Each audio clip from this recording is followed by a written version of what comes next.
ఇప్పుడు మా రాజు ఏది చెప్పినా నా మంచి కోసమే చెప్తాడు, నేనేది చెప్పినా ఆడి మంచి కోసమే చెప్తానని మేమిద్దరం నమ్ముతాం. అది మా ప్రేమ కదా, మిమ్మల్ని అట్లా ఉండమని చెప్పట్లేదు. నేను కొట్టాలనిపిస్తుంది మిమ్మల్ని చూస్తుంటే. బుర్రుందా? చున్నీ వేసుకోకపోతే వేరే వాడు బైక్ ఎక్కితే మా ఊర్లలో నన్ను ఎట్లా చూస్తారో వాడికి తెలుసు మేడం, అందుకే చెప్పిండు. నువ్వు ఊరిని ప్రేమించినవా, రాజుని ప్రేమించినవా? వాడు నా మంచి కోసం చెప్పిండు మేడం. నీ మంచి నీ బట్టలలో ఉందా? నీకు నా గురించి తెలుసా? నేను అన్ని రకాల బట్టలు వేసుకుంటా, నాకు ఇష్టం, నేను అందంగా ఎండ్లు ఉంటే అని వేసుకుంటా. మా ఆయన దాని ప్రకారం నన్ను ప్రేమించిండు అనుకుంటున్నావా? మీరుండే సిటీ వేరు, మా ఊరు వేరు కదా మేడం. రాజు వేరు, మీ ఆయన వేరు.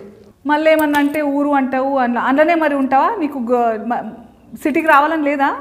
లేదు, రాజు ఎక్కడుంటే నేను అక్కడే. రాజు సిటీకి వస్తే నేను సిటీలో నీలాంటి ముద్దుగుండే పిల్లల్ని, ఇంత పద్ధతిగా ఉండే వాళ్ళని మస్తు మంది చూస్తారు. అప్పుడు తప్పు వాళ్ళదవుతుందా నీదవుతుందా?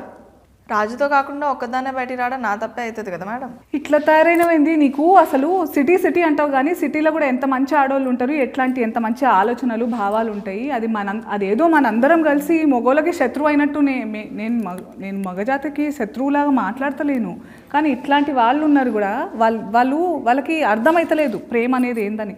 ఇప్పుడు మంచి రచయితలు ఉన్నారు మన దగ్గర, మంచి ఈ సినిమాలలో చేసే ఆడపిల్లలు కూడా ఈ మధ్య మంచి మాటలు మాట్లాడుతున్నారు. మంచిగా అంటే అందరికీ ఆడపిల్ల అంటే ఆమెకి ఎట్లాంటి ఫీలింగ్స్ ఉంటాయి, ఏమేమి బాధలు అనుభవిస్తుంది, ఒక మొగోడు జీవితంలో రాకుండానే మస్తు బాధలు ఉంటాయి మనకి. నువ్వు ఆడదానివి కదా, అవునా కదా?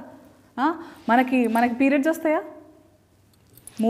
దానివల్ల ముందు తర్వాత ఎంత మనకు అర్థం కాకుండా ఏమేమో అవుతుంటుంది మనకు మనసులో.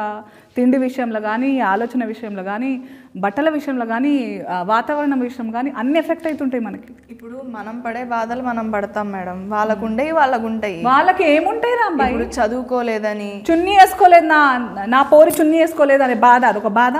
మనకుండే వాళ్ళకుంటాయి.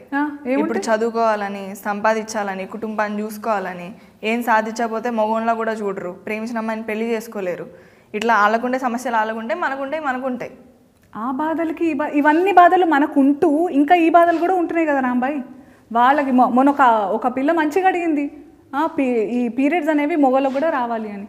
అట్లా కాదు మేడం, ఇప్పుడు మనకుండే బాధలు మనకుంటాయి, వాళ్ళకుండే బాధలు వాళ్ళకుంటాయి.